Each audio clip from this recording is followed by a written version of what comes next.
Hi friend, मैं अली गोस्वामी स्वागत करता हूं आपका अकाउंट्स बाबा में। और आज हम बात करने वाले बीआरएस क्वेश्चन नंबर 18। ठीक है जी। अर्चना गुहा जी की रिक्वेस्ट पर, उनकी रिक्वेस्ट है सर क्वेश्चन नंबर 18 बता दीजिए बीआरएस का, तो मैं आज ये बता रहा हूँ। ठीक है, साथ ही कहना चाहूंगा अगर आपको वीडियो अच्छी लगती है प्लीज चैनल को लाइक करें, सब्सक्राइब करें और शेयर करें। और किसी को बीआरएस के कंसेप्ट में डाउट है तो मैं लिंक डिस्क्रिप्शन में से कर दूंगा, वीडियो देख सकते हैं। साथ ही प्लेलिस्ट में भी जाकर देख सकते हैं आप। मैं 4-5 वीडियो इसके ऊपर बना चुका हूँ। पहली वीडियो जरूर देखें डिटेल कंसेप्ट, उसके बाद 1-2 वीडियो देखेंगे, आपका कंसेप्ट क्लियर हो जाएगा। और आपका किसी अदर बुक से डाउट है तो आप मुझे इंस्टाग्राम पे फॉलो कर सकते हैं और उस क्वेश्चन को सेंड कर सकते हैं। तो क्वेश्चन नंबर 18 आपको डिस्प्ले पे दिखाई दे रहा होगा, आप उसे पोज करके नोट कर सकते हैं। ठीक है जी। तो क्या कर रहा है क्वेश्चन नंबर 18, मैं उम्मीद करता हूं आप लोगों ने पोज करके नोट कर लिया होगा। कह रहा from the following particular of trader prepare a bank reconciliation statement 31 March 19। That is मैं 31 मार्च 19 को एंड में, मतलब मैं मार्च की बीआरएस प्रिपेयर कर रहा हूँ। और ये कैश बुक बीआरएस जो प्रिपेयर करता हूँ वो पर्टिकुलर मंथ की या पीरियड की प्रिपेयर करते हैं। अब मैं मार्च की बीआरएस प्रिपेयर कर रहा हूँ तो ना तो मैं फेब का ट्रांजेक्शन इसके अंदर लूंगा और ना ही अप्रैल का। ये मुझे फोकस करना है, सिर्फ ड्यूरिंग दिस पीरियड के ट्रांजेक्शन को ही रिकॉर्ड करूंगा। तो क्वेश्चन कह रहा है bank overdraft as per cash book, that is balance as per cash book overdraft, जो मैं ऑलरेडी लिख चुका हूं। कितना? 52,100। ठीक है जी।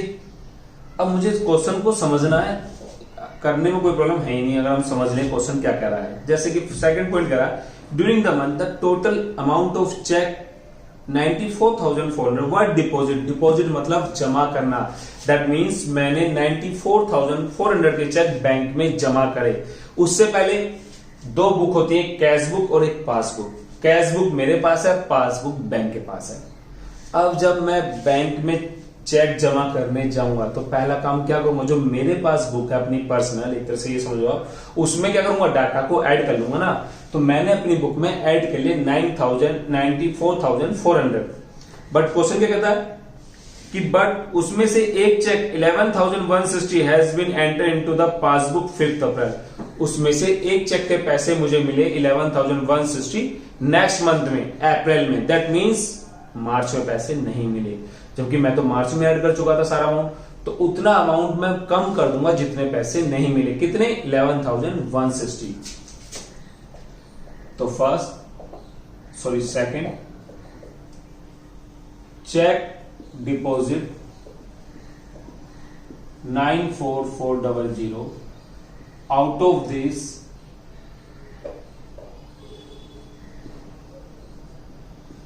One cheque 11,160 credited in passbook या क्रेडिट बाय बैंक, कुछ भी लिख सकते हैं आप। डिटो जो लिखा हुआ वो भी लिख सकते हो। क्रेडिट बाय बैंक ऑन 5 अप्रैल। तो 5 अप्रैल को मुझे इसके पैसे मिले। दैट मीन्स मुझे मार्च में पैसे नहीं मिले। तो मार्च में क्या कर दूंगा इसको, माइनस 11,160। क्लियर है? अगर समझ में आया तो मैं आगे एग्जांपल समझा सकता हूं। सपोज करो ये कैश बुक है और ये पासबुक है। क्लियर है जी। मेरे पास बैलेंस है 10,000 यहां पे और 10,000 यहां पे। अब मैं कहता हूं मैंने एक चेक जमा करा, मतलब टोटल चेक जमा करा इतने के। तो मैंने अपने घर से निकला, अपनी घर की बुक में ऐड कर लिया और मेरे माइंड में भी बात चल जाएगी मेरे पास कितने रुपए हैं आज की डेट में, 1,04,400। और वो चेक मैं बैंक के ड्रॉप बॉक्स में जमा कर दूंगा। बैंक के ड्रॉप बॉक्स में, बैंक के अकाउंट में तो अकाउंटेंट ऐड करेगा, बैंक का कैशियर ऐड करेगा, मैं तो ड्रॉप बॉक्स में जमा कर दूंगा। अब मुझे पता चला कि मुझे सिर्फ इतना अमाउंट नहीं मिला, तो कितना मिला होगा, 83,000 आई थिंक 240। चेक लेने थोड़ा बहुत ऊपर नीचे, तो इतना मिला होगा। तो बैंक कितना बैलेंस हो जाएगी कि बैंक बोलेगी सर आपका बैलेंस मेरे पास है 93,240 और मैं कितना बोलूंगा, इतना। अब मैं बैंक से फाइट नहीं कर सकता, रिक्वेस्ट कर सकता हूं। वैसे मुझे पता चल वो पैसे कब मिले, अप्रैल को। तो 31 मार्च तक तो मेरे पास कितना बैलेंस रहेगा बैंक में, इतना ही। और मुझे कैश बुक का बैलेंस पासबुक से टैली करना होता है, तो मैं क्या कर दूंगा उसको, 160, 11,160। तो मेरा बैलेंस कितना जाएगा 93,240 और मैच कर जाएगा। तो इसलिए इसको क्या कर देंगे माइनस। क्लियर है बात। बाकी डिटेल में एक बार मैं फिर कह रहा हूँ, आप वीडियो देखिए, आपको समझ में आ जाएगा क्या चीजें बता रहा हूँ मैं। फिर भी और भी डिटेल में जाने के लिए लिंक डिस्क्रिप्शन में मिल जाएगा वीडियो का आपको।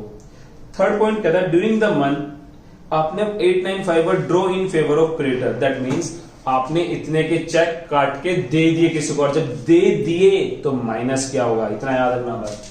ज्यादा बात याद ना हो तो भी चलेगा, लेकिन ड्रॉ डिपॉजिट इनका तो कंसेप्ट याद रखो। तो चेक ड्रॉन बोल दूं या इशू बोल दूं, बात बराबर। इन फेवर ऑफ क्रेडिटर, ठीक है जी। कितना 89500, ठीक है जी।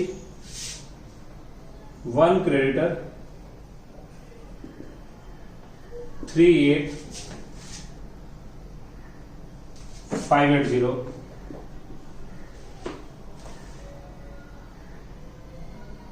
in cash he is check in 7th April. In cash is check 7th April तो presented in bank 7th April, मतलब 7th April को बैंक में चेक लेने के लिए पहुंचा। ठीक है जी। और अनदर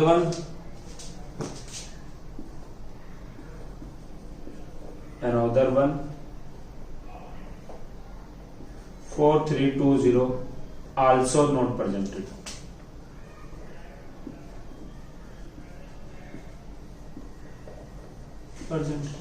और एक और बंदा वो भी प्रेजेंट नहीं हुआ, तो मैं क्या करूंगा, जब मैंने चेक ड्रॉ करा तो मैंने बताया आपको किसी को दिया, तो माइनस क्या होगा, और उसमें से इसने और इसने पैसे नहीं निकाले मार्च तक, तो मार्च तक क्या करूंगा, उनको ऐड कर लूंगा। सिंपल सी चीज है, या तो एक साथ लिख देना या अलग अलग। 38,580 और साथ में 4320। तो ये दो बंदे ऐसे जिन्होंने पैसे नहीं लिए, तो उनका मैं आज ऐड कर लूंगा। क्लियर है बात। ये मैं नीचे से रफ कर देता हूं। अगर कोई डाउट हो तो आप मुझे फिर भी कमेंट कर सकते हैं। उसके बाद कहता 4th point as per instruction, मतलब हमारी इंस्ट्रक्शन के अकॉर्डिंग बैंक ने 28 तारीख को क्रेडिटर को पे कर दिए 10,500 रुपए, और वो हमने अपनी कैश बुक में रिकॉर्ड नहीं किए। अब बैंक ने पे कर दिए ना, पे मतलब दे दिए, तो मैं भी तो माइनस कर दूंगा अपनी कैश बुक से, क्योंकि मेरे कहने पर दिए बैंक ने। तो bank paid to creditor 10,500 but not recorded in cash book.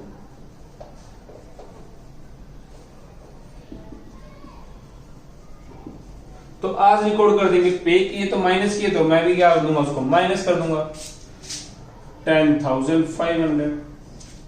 इसके बाद क्या बता क्वेश्चन, सॉरी यहां।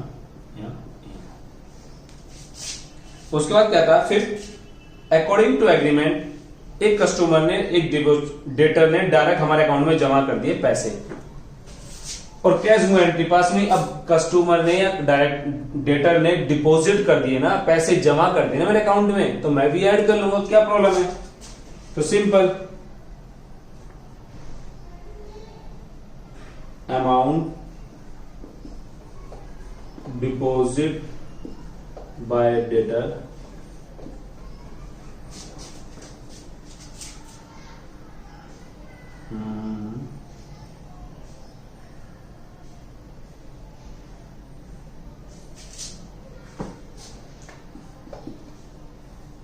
Direct into bank. एक डेटर ने डायरेक्ट हमारे अकाउंट में डिपॉजिट कर दिए, कितने 9,000 रुपीज, तो हम भी ऐड कर लेंगे, डिपॉजिट कर दिए, कोई प्रॉब्लम नहीं है, अच्छी बात है। तो सब कर दो, हम तो ऐड करते रहेंगे। 6th पॉइंट कहता है in the month of March the bank without any intimation, मतलब बैंक ने उसमें कोई इंफॉर्मेशन नहीं दी, और debit his account 120 as bank charge. Bank ने बैंक चार्ज काट लिया आपके अकाउंट से, बैंक चार्ज बाकी, तो बैंक चार्ज मतलब माइनस कर दिया, तो हम भी क्या कर लेंगे माइनस। रीजन पूछ सकते हैं, लेकिन माइनस तो करना ही पड़ेगा, लड़ेंगे तो है नहीं बैंक से भी, क्यों माइनस करें। वो बताएगा बैंक चार्जेस, एनुअल चार्जेस वगैरह, लो जी तो माइनस कर दिया हमने भी। फिर कह रहा बैंक ने आपको इंटरेस्ट भी दे दिया सेम डे 180 का इंटरेस्ट क्रेडिट कर दिया बैंक ने, कितना 180, तो प्लस कर लेंगे उस अमाउंट को।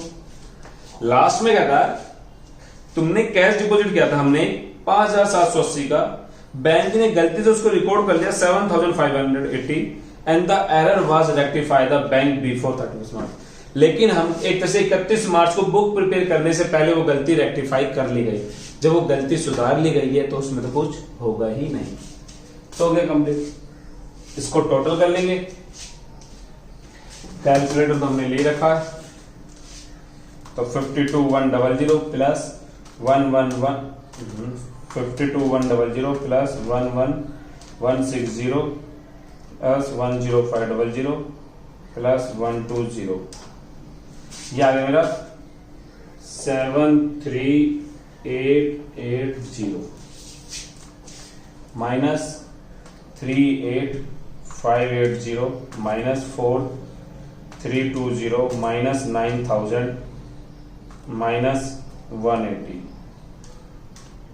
आंसर आ गया मेरा, पहले लिख लो ना, जो टोटल ज्यादा उसे दोनों तरफ ले लेते हैं, 21,800। और यहां कैश बुक से स्टार्ट होता, बैलेंस मैच करता हूं मैं अपोजिट, तो बैलेंस एज पर पासबुक, वो भी क्या ओवरड्राफ्ट, ठीक है जी, क्योंकि माइनस वाली साइड ज्यादा है, तो ये नेगेटिव बैलेंस है। हो गया जी साथ क्वेश्चन कंप्लीट।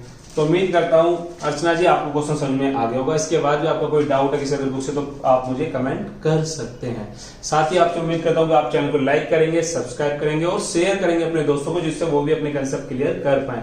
और किसी भी टॉपिक में डाउट हो क्लास में आप मुझे कमेंट कर सकते हैं, मैं उसको सोल्व करने की कोशिश करूंगा। तो मिलते हैं अगले वीडियो में, धन्यवाद।